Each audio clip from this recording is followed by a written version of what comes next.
My boyfriend told his friends that I'm possessive and jealous because I saw him flirting with other women and said I didn't like it. I used to think love meant accepting everything about someone, even when it made you uncomfortable. Looking back now, I realize how naive that sounds. But at 23, I genuinely believed that questioning your boyfriend's behavior meant you were being unreasonable. It started at my friend's birthday party in downtown Portland. I was wearing this new black dress I'd saved up for, feeling confident for once. My boyfriend had been dating me for 8 months, and I thought we were solid. He was charming, popular with everyone, and had this way of making me feel special when it was just the two of us. But something shifted that night. While I was getting drinks, I saw him leaning against the bar, talking to this blonde woman in a way that made my stomach turn. He was using that voice. You know the one. Lower, more intimate, the same tone he used with me when we were alone. His hand kept brushing her arm, and when she laughed, he moved closer. I walked over with his beer, trying to stay calm. "Hey, who's your friend?" I asked, forcing a smile. He barely glanced at me. "Oh, this is my girlfriend," he said to the woman, like I was some afterthought, not even using my name. The woman looked embarrassed and excused herself quickly. "That seemed pretty flirty," I said once we were alone. He rolled his eyes dramatically. "Here we go again. Can't I have a normal conversation with another human being?" It didn't look like just conversation to me. "You're being paranoid," he said, loud enough that his friends nearby could hear. "She's getting possessive again, guys." His friend laughed. "Dude, you better watch out. Next she'll be checking your phone." I felt my face burn with humiliation. The way they talked about me like I wasn't standing right there, like my concerns were some kind of joke. But what hurt most was how he just stood there smiling, enjoying their validation of his behavior while dismissing mine. The rest of the night, I noticed things I'd been ignoring before. How he'd disappear for long stretches, always returning with stories about networking or catching up with old friends. How women seemed to know him better than I expected. How he'd position himself with his back to me when talking to them, like he was creating a private bubble that excluded me. When I tried to bring it up on the drive home, he sighed heavily. "Look, I love you, but this jealousy thing is getting old. I can't walk on eggshells every time I talk to another person." "I'm not jealous," I protested. "I just think there's a difference between being friendly and being flirty." "To you? Maybe. But normal people can tell the difference between appropriate social interaction and something inappropriate. Maybe you should work on that." The way he said normal people cut deep, like I was defective somehow, like my instincts were wrong. I spent the whole drive home questioning myself, wondering if I really was being unreasonable. Maybe I was reading too much into innocent interactions. Maybe I was the problem. That night, I lay awake replaying every moment, trying to convince myself I'd overreacted. He was sleeping peacefully beside me, and I felt guilty for even doubting him. He'd never actually done anything wrong, right? It was just conversation, just being social. But deep down, something felt off. The dismissive way he'd treated my concerns, the public humiliation, the automatic assumption that I was wrong. It all sat wrong with me. Still, I pushed those feelings down, telling myself this was what mature relationships required. Compromise, understanding, trust. If only I'd known then what I know now about the difference between trust and willful blindness. 2 weeks later, he suggested we go to his coworker's housewarming party. I was hesitant after what happened last time, but he seemed excited to introduce me to his work friends, so I agreed. I spent an hour getting ready, choosing a casual but cute outfit that would make a good first impression. The party was in full swing when we arrived at this modern house in the suburbs. His coworkers were friendly enough, mostly young professionals like us. Everything seemed normal at first. We mingled, I met his colleagues, and he seemed proud to have me there. Then the music got louder and people started dancing. I was talking to his colleague's wife about her job when I noticed him on the makeshift dance floor. He was dancing with this petite brunette from his marketing department, and it wasn't just dancing. His hands were on her waist, pulling her close, their faces inches apart as they moved to the beat. I excused myself and walked over. "Mind if I cut in?" I asked, trying to keep my voice light. The woman stepped back immediately, but he groaned. "Come on, we're just dancing. Don't be that girlfriend." That girlfriend? The phrase stung. I watched as several people turned to look at us, drawn by the tension in his voice. You know what I mean. The controlling type who can't handle their boyfriend having fun. His friend appeared beside us with a drink. "What's the drama about?" "She's upset that I was dancing," he said, shaking his head like I was being completely unreasonable. "Seriously? It's just dancing, man," his friend said to me directly. "You can't expect him to stand in the corner all night." I felt trapped. How could I explain that it wasn't about dancing, but about the way he was dancing? About boundaries and respect? Standing there with everyone watching, I felt like the crazy girlfriend they were all whispering about. Fine, I said, stepping back. Dance away. But it got worse. Over the next hour, I watched him work the room like he was single. He got 3 different phone numbers from women at the party, right in front of me. When one woman asked if he was available, he actually paused before saying, "It's complicated," while glancing at me. The breaking point came when we were leaving.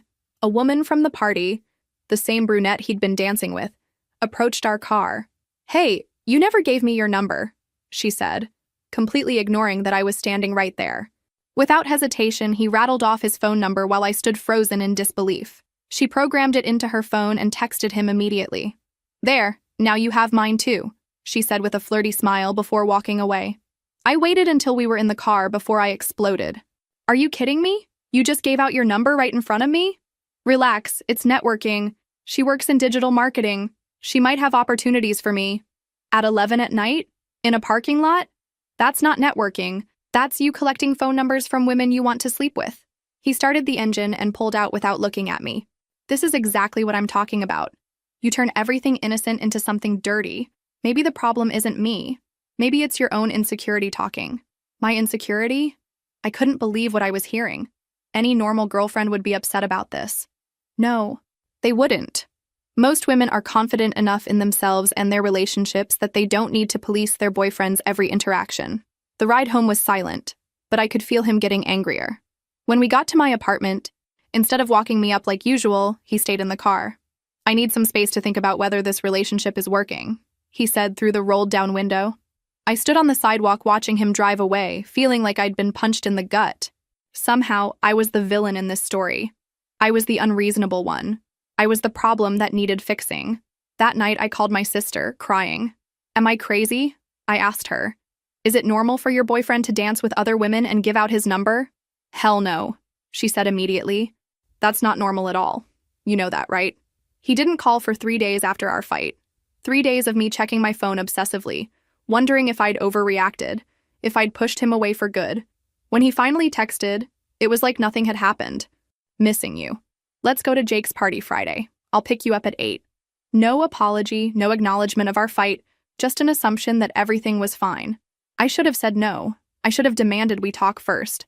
Instead, I spent Friday afternoon getting ready, choosing a dress I knew he liked, hoping we could get back to how things used to be. The party was at his friend's house near the university, a big, crowded affair with people spilling out into the backyard. I felt nervous the moment we walked in, but he seemed relaxed, greeting everyone like he hadn't a care in the world. For the first hour, things seemed almost normal. We stayed together, talking to mutual friends, sharing drinks. I started to relax, thinking maybe we'd moved past our issues. Maybe I had been overreacting. Then I saw her across the room, his ex-girlfriend from college, the one he'd dated for 2 years before me. She was tall, confident, everything I sometimes felt I wasn't. She spotted him at the same time and started walking over with this smile that made my stomach drop. "Oh my God, look what the cat dragged in," she said, completely ignoring me. "Hey, stranger," he replied, and I could hear something in his voice change. "You look amazing." I stood there like a piece of furniture as they caught up, her hand touching his arm every few seconds, both of them laughing at inside jokes I wasn't part of. When she suggested they grab drinks together, I finally spoke up. "I'll come with you," I said. "Actually, we're good," his ex said. "We have some catching up to do." He shrugged apologetically at me. "Just give us a few minutes, okay?" A few minutes turned into 20, then 30. I found myself alone at this party, watching from across the room as my boyfriend got increasingly cozy with his ex. His friends were watching too, some of them smirking, others looking uncomfortable for me. When I finally walked over to reclaim my boyfriend, I found them on the back porch, very close together on a small outdoor couch. Too close. "Hey," I said, trying to keep my voice steady. "Can we talk for a minute?" "We're in the middle of something," his ex said without even looking at me. "Yeah, it's kind of a private conversation," he added. The dismissal was so casual, so public, that I felt my face burn with humiliation. Several people had followed me outside and were now witnessing this entire exchange. "I'm your girlfriend," I said quietly. "And I'm talking to an old friend," he replied. "Don't be weird about it." That word, weird, echoed in my head as I walked back inside. I found myself in the bathroom, staring at my reflection, wondering how I'd become the weird girlfriend, the problem girlfriend, the one who couldn't handle normal social situations. When I came back outside 20 minutes later, I couldn't find them anywhere. Someone pointed toward the side yard, and that's when I saw them. He had her pressed against a tree, kissing her like his life depended on it while she ran her fingers through his hair. The worst part wasn't just seeing it. The worst part was hearing the laughter. His friends had their phones out, filming, making jokes about how I was about to lose my mind. They were treating my humiliation like entertainment. I stood there frozen for what felt like hours but was probably only seconds. Then I turned and walked straight out of that party. I didn't say goodbye to anyone, I didn't cause a scene, I just left. By the time I got home, my phone was buzzing with notifications. He'd posted on Instagram. Sometimes you just gotta do what feels right, with a picture of him and his ex from earlier in the evening, before the kissing. He'd tagged all his friends, including the ones who'd been filming. The comments were already rolling in. Dude, your girlfriend is gonna kill you. Worth it though. Freedom looks good on you. I turned off my phone and cried myself to sleep, realizing that what I'd just witnessed wasn't a moment of weakness or confusion. It was planned. It was deliberate. It was designed to humiliate me in front of people who already thought I was the problem. I woke up to silence. No texts, no calls, no frantic apologies. It was almost worse than if he'd been blowing up my phone. The quiet felt like confirmation that what happened meant nothing to him, that I meant nothing to him. Around noon, my sister called. I saw the post, she said gently. Are you okay? He kissed his ex-girlfriend in front of everyone and posted about it online, I said, my voice coming out flat and emotionless. So no, I'm not okay. That's not okay. That's never okay. You know that, right? Before I could answer, I heard banging on my apartment door. Loud, persistent, aggressive banging. I have to go, I told my sister.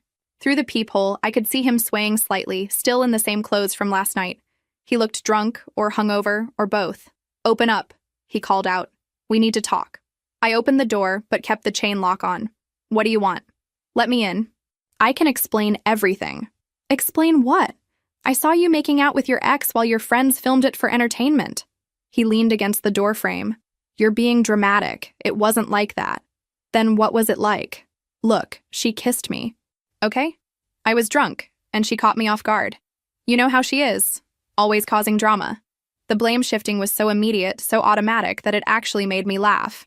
So this is her fault? I'm not saying it's her fault, but you know how you get when you drink. You get all clingy and possessive, and it drives people away. She was just being normal, being friendly, and you made it weird by sulking all night.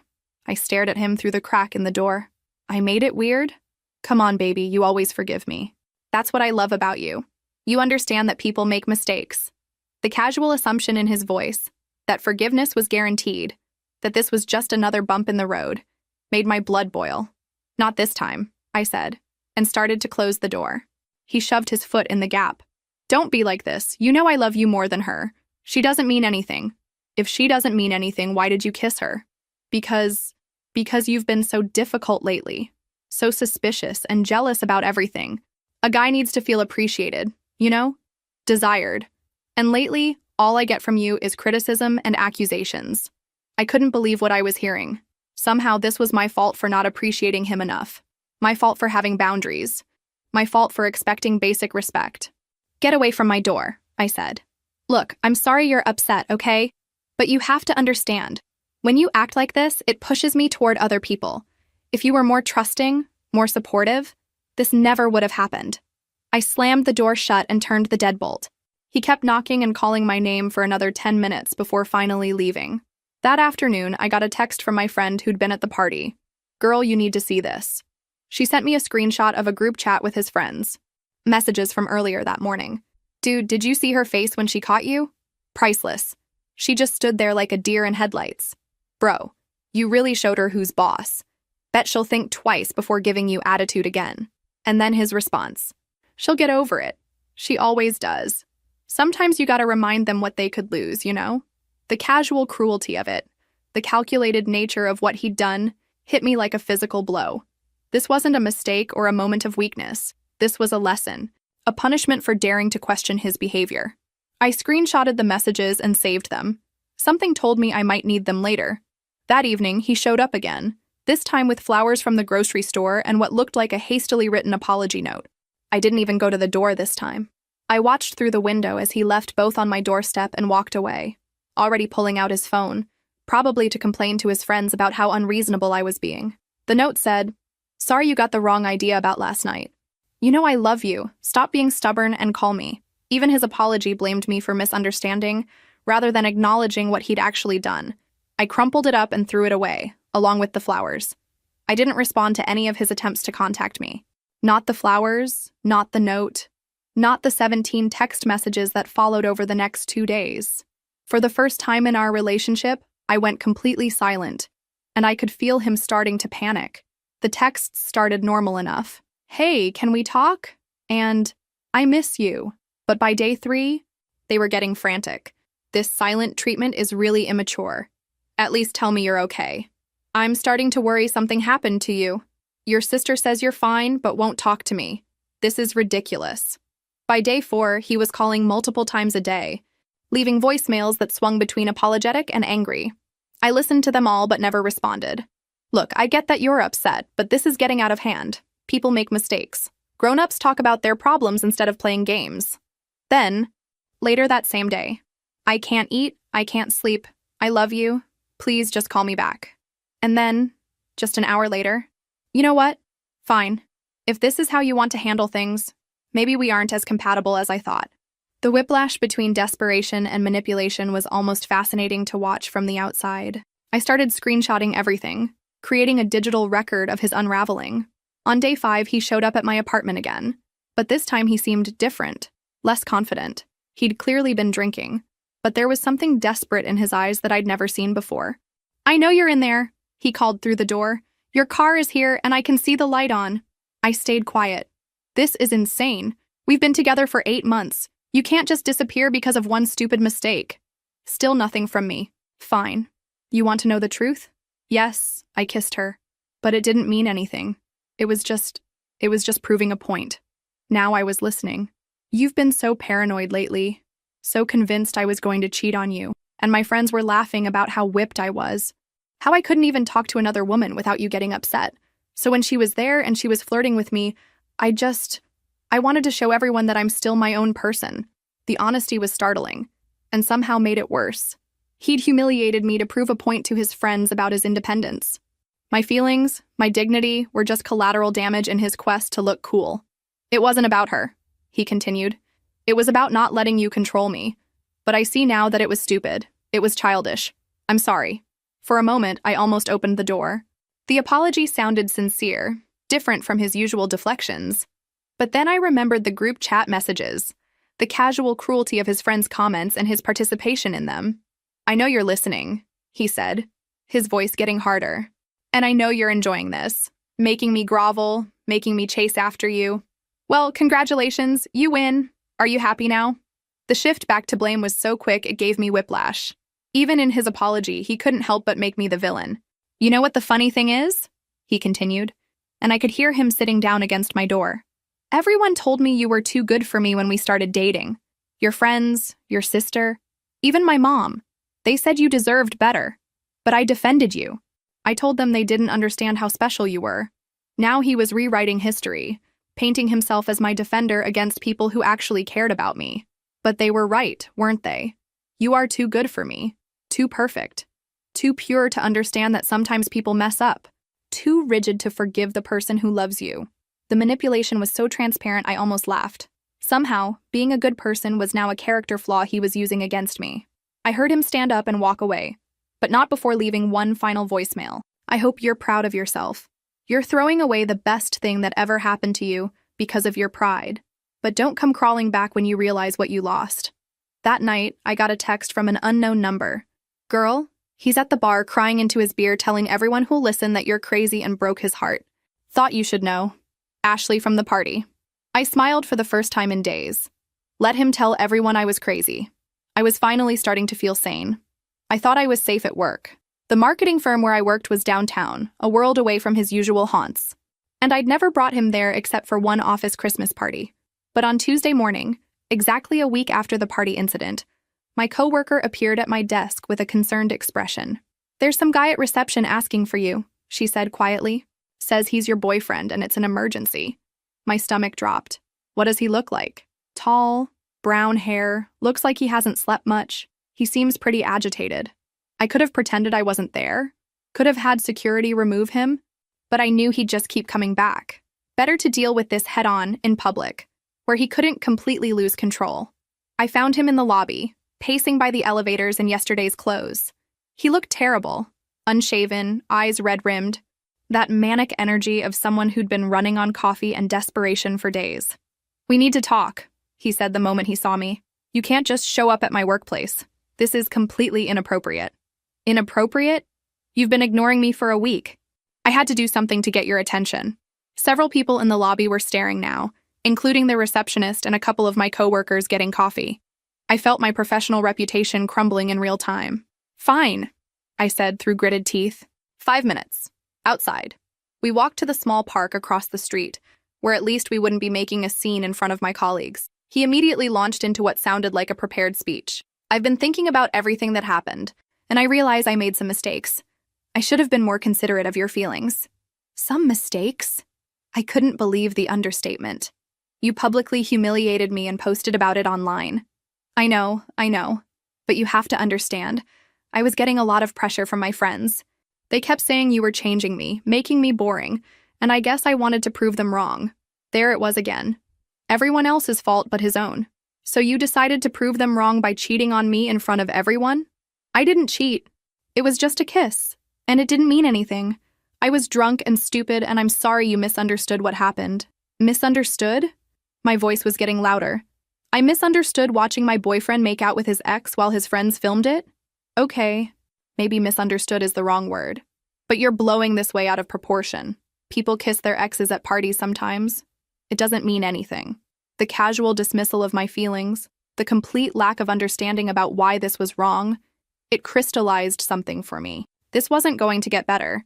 He wasn't going to suddenly develop empathy or respect for boundaries. "We're done," I said simply. "What do you mean, done?" "I mean this relationship is over. I'm breaking up with you." For a moment, he just stared at me like I'd spoken a foreign language. Then his expression shifted from confusion to anger. "You can't be serious. Over one stupid kiss?" "It's not about the kiss. It's about the lying, the disrespect, the public humiliation, and the complete lack of accountability. It's about you showing up at my job like a stalker because I won't answer your calls." "Stalker?" "I'm your boyfriend trying to save our relationship." "Ex-boyfriend," I corrected. "As of right now." He grabbed my arm, not hard enough to hurt, but firmly enough to stop me from walking away. "You don't mean that. You're upset and you're not thinking clearly." I looked down at his hand on my arm, then back at his face. "Let go of me." Something in my voice must have gotten through because he dropped his hand immediately. "Look," he said, switching tactics again. "I know you're hurt, but throwing away 8 months because of one bad night is crazy. We're good together. We love each other. You love having someone who accepts your bad behavior without consequences. That's not love. I'm trying to apologize here.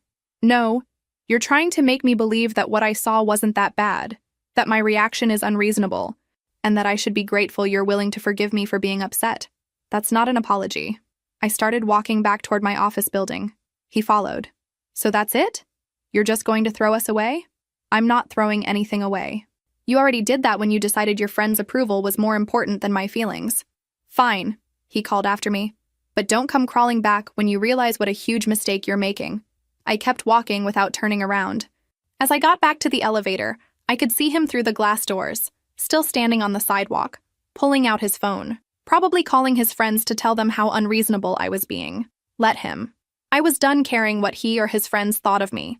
2 days after our confrontation at my office, my mom called me at work, which she never did unless it was an emergency. "Honey, I just got the strangest call from that boy you've been dating." My blood went cold. "He called you?" He sounded very upset.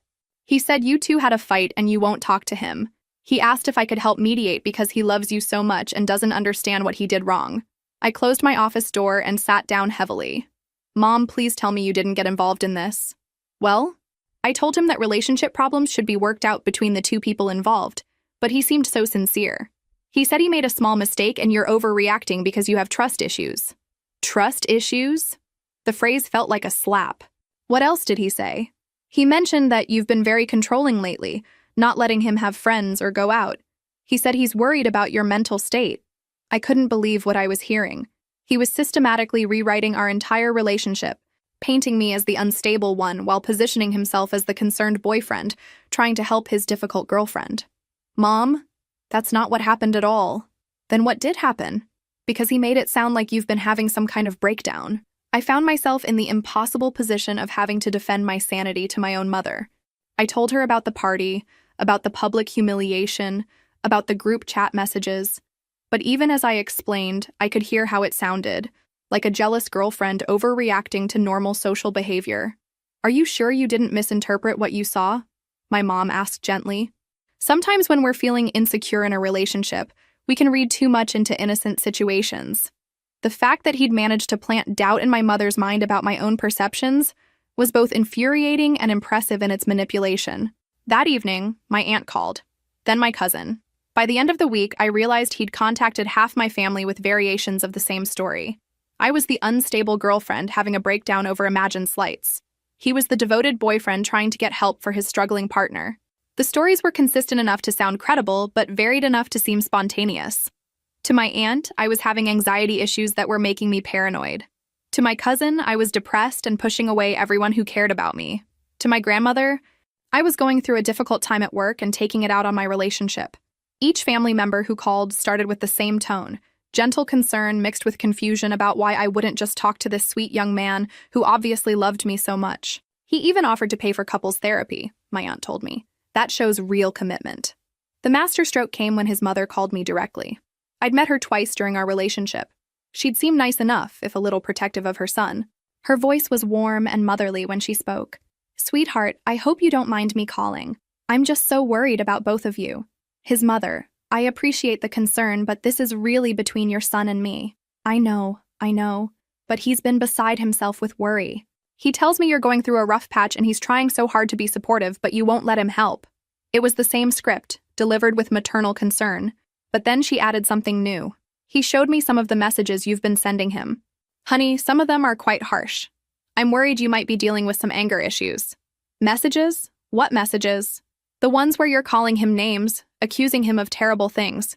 He's been showing them to me because he's so confused about where this is all coming from. I felt my world tilt. I haven't sent him any messages. I haven't contacted him at all. There was a pause. Oh, well, maybe I misunderstood. But sweetie, he really does love you. Can't you find it in your heart to forgive whatever small thing he did wrong? After I hung up, I sat staring at my phone, trying to process what had just happened. He was showing people fake messages, claiming I was harassing him while simultaneously claiming I wasn't talking to him at all. The lies were so elaborate, so coordinated, that I almost admired the effort. But the scariest part was how effective it was. My own family was starting to question my judgment, my mental state, my version of events. He was systematically isolating me by turning my support system against me, making everyone believe I was the problem that needed fixing. That night, my sister called with news that made my stomach sink. He contacted Dad, she said without preamble. Oh God, what did he say? He told Dad that you're having some kind of breakdown and he's concerned you might hurt yourself. He asked Dad to do an intervention. I dropped my phone. My father showed up at my apartment the next evening unannounced, something he'd never done in the 4 years I'd lived there. I could see the worry etched on his face as I opened the door. Dad, what are you doing here? Can I come in? We need to talk. I made us coffee while he sat awkwardly on my couch, clearly struggling with how to begin a conversation he'd never expected to have. Your boyfriend called me yesterday, he finally said. He's very concerned about you. Ex-boyfriend, I corrected automatically. He said you're going through some kind of crisis, that you've been sending him threatening messages and he's worried you might do something drastic. I set down my coffee cup harder than necessary. Dad, that's not true. I haven't contacted him at all. Then why would he say that? It was a fair question, and I realized I needed to show rather than tell. I pulled out my phone and scrolled to our message thread, showing him the complete absence of outgoing messages from me. Look at the dates, I said. The last message I sent was over a week ago, before everything happened. My father studied my phone, his expression gradually changing from concern to confusion. But he was so specific. He said you'd been calling him names, making accusations. Dad, I need to show you something. I pulled up the screenshots I'd saved from the group chat. From his social media posts, from all his attempts to contact me. I walked my father through the entire timeline: the party, the public humiliation, the aftermath. As I talked, I watched my father's face transform from worry to understanding to anger. By the time I finished, his jaw was clenched in that way that meant he was furious but trying to stay calm. "That son of a bitch," he said quietly. "Excuse my language, but that's exactly what he is. He's been telling everyone I'm having a breakdown, that I'm the problem. He's been manipulating my own family to pressure me into getting back together with him." My father was quiet for a long moment, processing everything. "I'm calling your mother right now. She needs to hear the truth." He already talked to her, and my aunt, and probably everyone else. "Then we'll talk to them too. All of them. Nobody manipulates my daughter and gets away with it." That night turned into a family conference call that I'd never wanted but desperately needed. My parents, my sister, my aunt, and my cousin all got on the line while I explained what had really happened. I shared the screenshots, the timeline, the evidence of his coordinated campaign to discredit me. The silence when I finished was deafening. "I can't believe we fell for it," my mother said, her voice small with shame. "He was so convincing." "That's what manipulators do," my sister said. "They're good at making lies sound believable." "What I want to know," my father said, his voice tight with anger, "is what kind of person puts this much effort into destroying someone's reputation just because they got dumped?" "The kind who can't handle being told no," I replied. The next day, my father did something I'd never seen him do before. He called my ex-boyfriend directly. "I understand you've been spreading lies about my daughter," he said when my ex answered. I was sitting right there, listening on speaker. "Sir, I think there's been some misunderstanding. I'm just worried about her mental state." "Cut the crap," my father interrupted. "I've seen the evidence. I know what you did at that party, and I know you've been lying to our family about my daughter's behavior." There was silence on the other end. "If you contact anyone in our family again," my father continued, "if you show up at her workplace again, if you continue this harassment campaign, I will file a police report for stalking. Are we clear?" "I'm not stalking anyone. I'm just trying to—" "Are we clear?" "Yes, sir." "Good. And son? If I were you, I'd start thinking about how to repair the damage you've done to my daughter's reputation, because I'm not going to let this slide." After my father hung up, I felt something I hadn't experienced in weeks.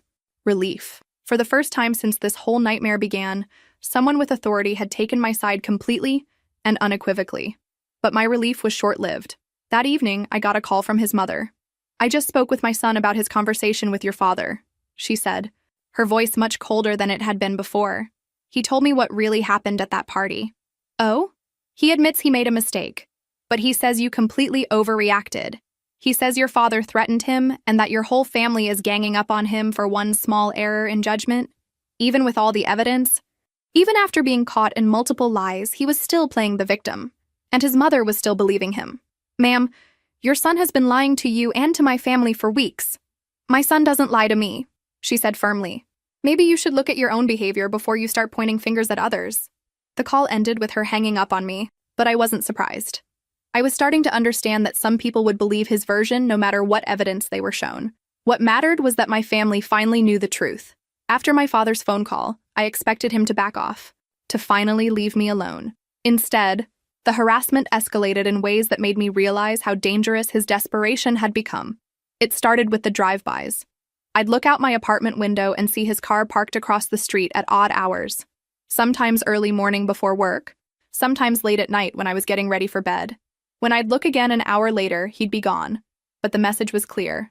He was watching me. Then he started showing up at places I frequented. The coffee shop where I got my morning latte suddenly became his new hangout spot. The grocery store where I did my weekly shopping somehow became part of his routine. The gym where I worked out after work was now where he coincidentally decided to get back in shape.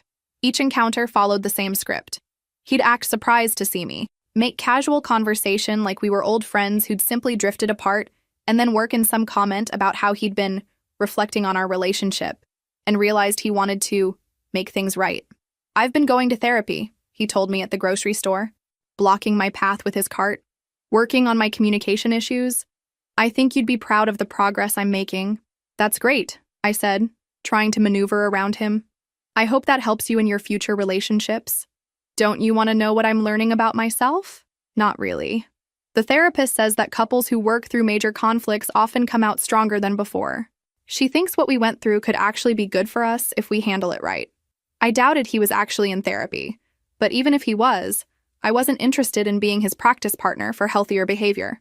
I need to finish shopping, I said firmly. Of course, but hey, maybe we could grab coffee sometime, just as friends. I'd love to show you how much I've changed.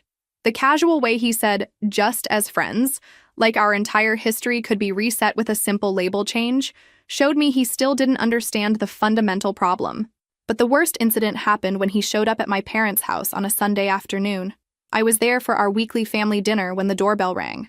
My father answered the door, and I could hear the tension in his voice immediately. "What are you doing here?" "I just wanted to apologize to your family for any confusion I may have caused," came the reply. "I brought flowers for your wife and wanted to clear the air." My mother appeared in the kitchen doorway looking uncertain. My father's voice carried clearly through the house. "You need to leave, now." "Sir, I understand you're protective of your daughter, but I think if we could just sit down and talk man to man, you'd see that I really do love her." I said, "Leave. I'm not trying to cause trouble. I just want the chance to explain my side of things.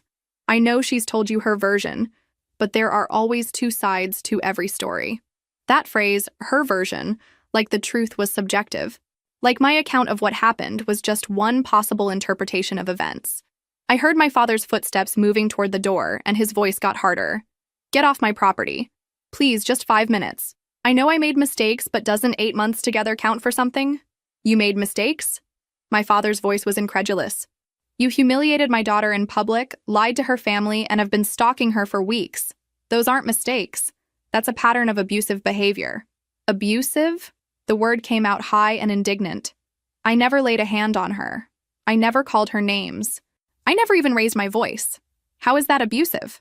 "Because abuse isn't just physical," my father said. "It's manipulation. It's lies.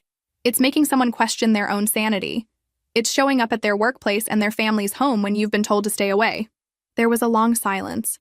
Then, "I think you've been poisoned against me by your daughter's version of events, but I forgive you for that. When she comes to her senses and realizes what she threw away, I'll be waiting."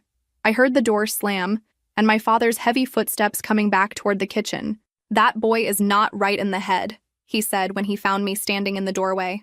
"I know. The way he talks about you like you're an object he owns, like your feelings don't matter.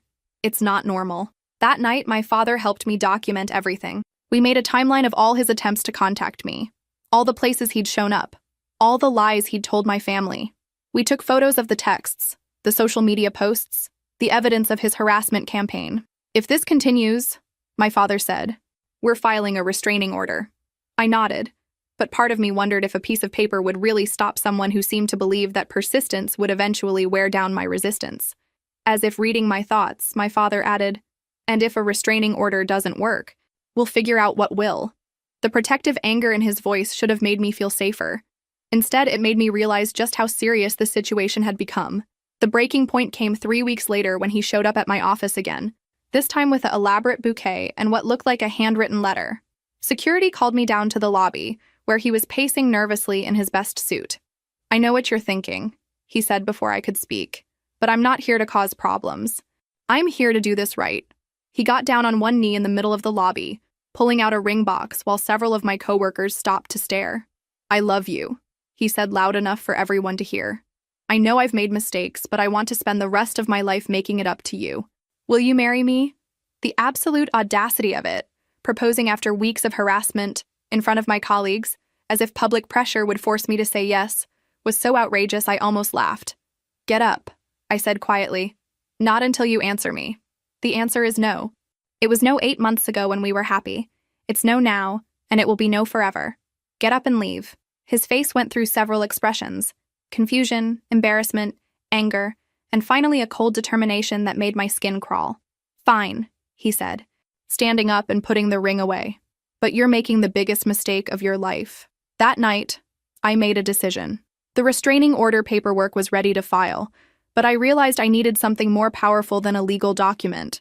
I needed him to reveal his true nature in a way that couldn't be explained away or minimized. I spent the next week studying his patterns, his psychology, his weaknesses.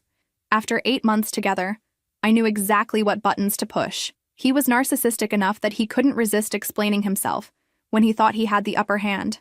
He was arrogant enough to confess to things when he believed there would be no consequences. Most importantly, he was still operating under the assumption that I was weak, that I would eventually break down and take him back if he just kept applying pressure. I was about to show him how wrong he was about me. I crafted the text message carefully. I've been thinking about everything that's happened. Maybe we should talk, really talk, about what went wrong.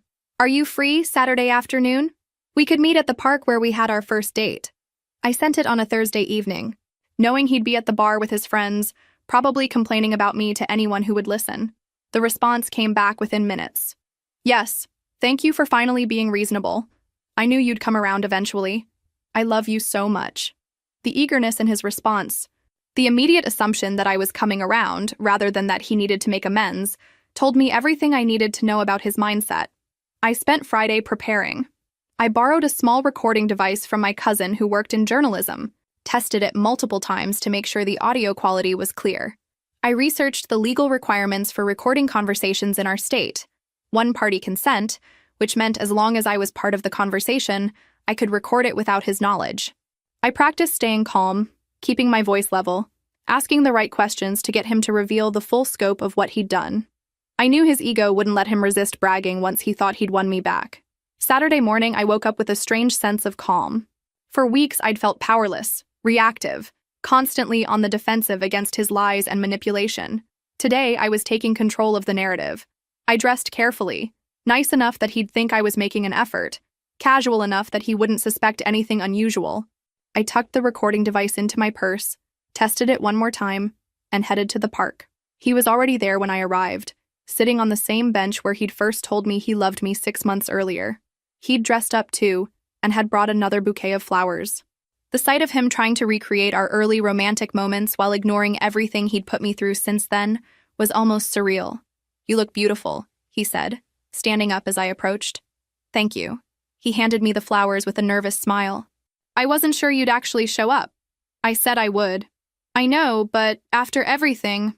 He trailed off, clearly unsure how to reference his own behavior without admitting fault. I sat down on the bench, deliberately choosing the spot farthest from him. So, you wanted to talk. I did. I do. He sat down, leaving space between us, but close enough that his knee was almost touching mine.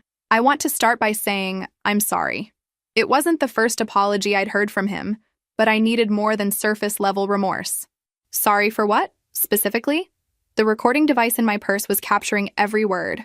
He shifted uncomfortably at my direct question, clearly expecting a more emotional reunion and less of an interrogation.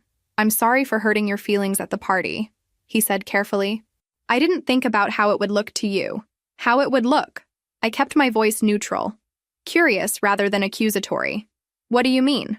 Well, you know how you get when you see me talking to other women. I should have been more sensitive to your tendencies. Even in his apology, he was blaming my tendencies rather than his actions. But I needed him to be more specific. Can you walk me through what actually happened that night? I want to understand your perspective. His face lit up, clearly interpreting my request as a sign that I was ready to see things his way. Okay, so you remember how you were being kind of clingy that night? Following me around, getting upset every time I talked to someone? My friends were starting to notice. And honestly, it was embarrassing. Embarrassing how? They kept making jokes about how whipped I was, how I couldn't even have a conversation without checking with you first.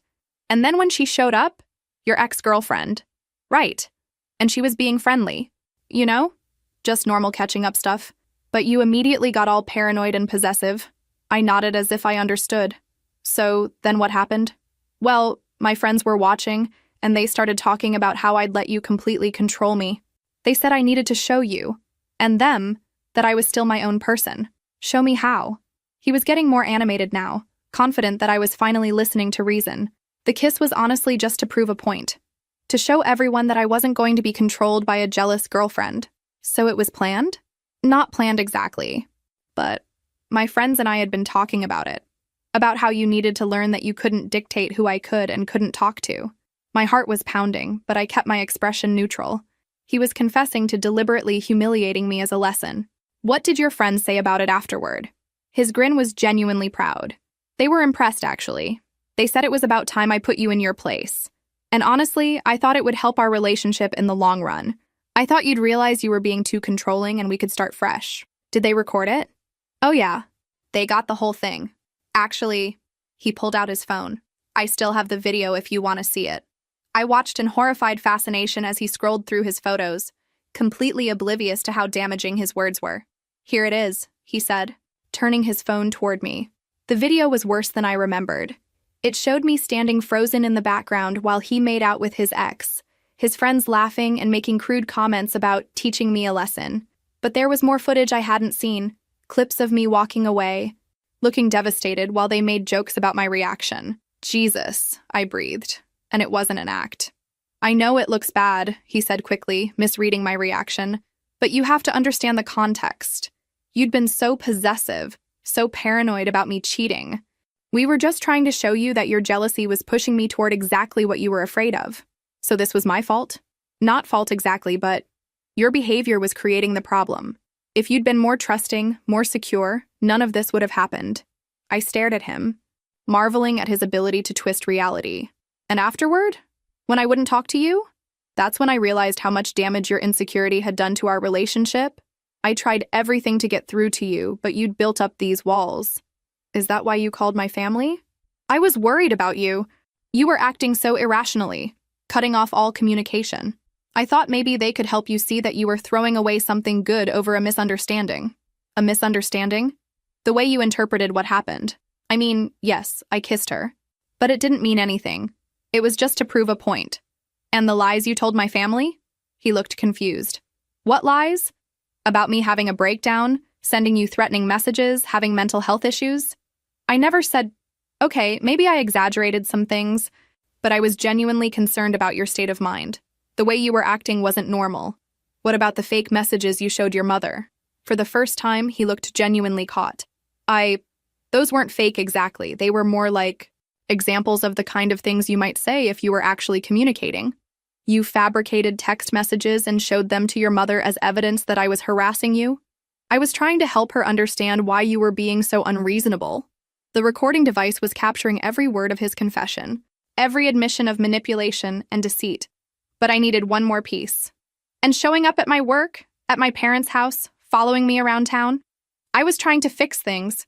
I love you, and I wasn't going to give up just because you were being stubborn, even after my father told you to stay away. Your father doesn't understand our relationship. He only heard your side of the story. So you decided to ignore what he said? I decided to fight for the woman I love, even if her family was trying to turn her against me. I sat back looking at this man who had systematically lied, manipulated, stalked, and gaslit me, and who still believed he was the hero of this story. I need to ask you something, I said quietly. Do you actually think you did nothing wrong? I think I made some mistakes in how I handled things, but my heart was in the right place. I love you, and everything I did was to try to save our relationship. Everything? Everything. I reached into my purse and turned off the recording device. I had everything I needed. I stood up from the bench, and his expression immediately shifted from confident to confused. Where are you going? I thought we were working things out. We're not, I said simply. I just wanted to hear you admit what you really did. What do you mean? I pulled the recording device from my purse and held it up.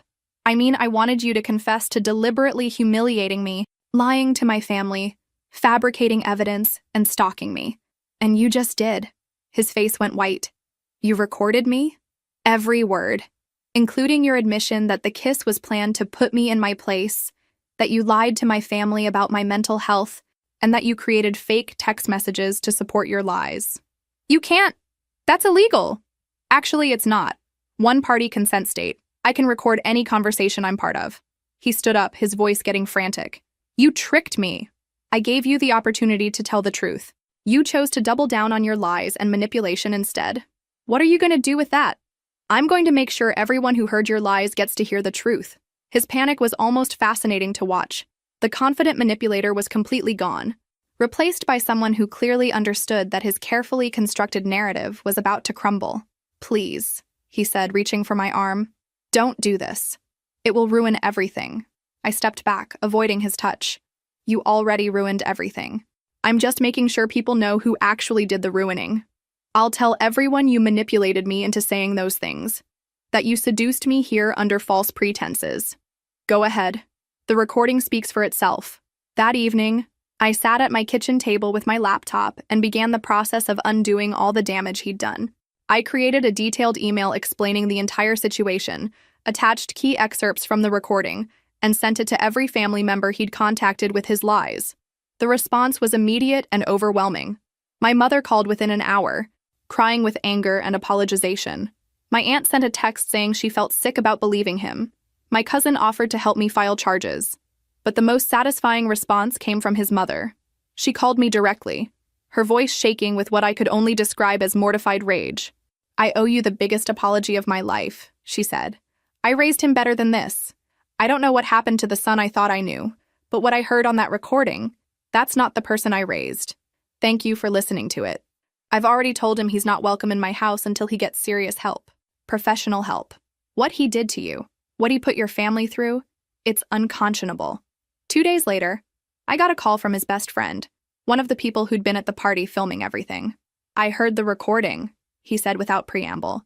"I wanted you to know I'm disgusted with myself for being part of what happened." Okay. We deleted all the videos, everything, and I told the guys that if anyone ever mentions what happened at that party again, they'll answer to me. It wasn't enough to undo the damage, but it was something. The final confrontation came a week later when he showed up at my apartment one last time. But this time was different. His confidence was completely gone, replaced by desperate pleading. "You've destroyed my life," he said through the door. "My own mother won't talk to me. I lost 2 friendships. People at work are looking at me differently." "Good," I said without opening the door. "Please, can't we work something out? Some way to fix this?" "There's nothing to fix. This is just everyone finally seeing who you really are. I'll change. I'll get therapy. I'll do whatever you want. I don't want anything from you anymore. I want you to leave me alone. What if I can't do that?" The threat in his voice was subtle, but unmistakable. I pulled out my phone and started recording again. "Are you threatening me?" There was a long silence, then the sound of footsteps walking away.